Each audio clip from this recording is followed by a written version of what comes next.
सोने चांदी के दाम में इस हफ्ते की बात करें तो पूरे हफ्ते में गिरावट और उतार चढ़ाव देखने को मिला, लेकिन ओवरऑल गिरावट देखने को मिली है।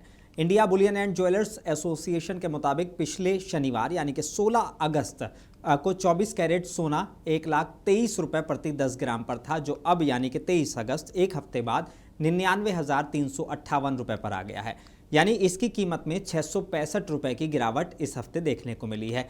चांदी की कीमत पिछले शनिवार को 1,14,933 रुपये पर थी, जो अब 1,13,906 रुपये पर आ गई है। यानी कि इस हफ्ते इसकी कीमत 1,027 रुपये कम हो गई है।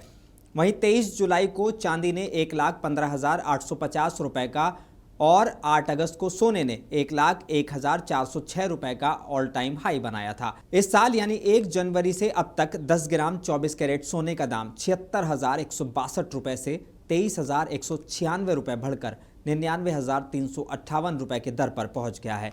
वहीं चांदी का भाव भी 86,017 रुपये प्रति किलो से 27,889 रुपये बढ़कर 1,13,906 रुपये पर पहुंच गया है। वहीं पिछले साल यानी कि 2024 में सोना 12,810 रुपये महंगा हुआ था।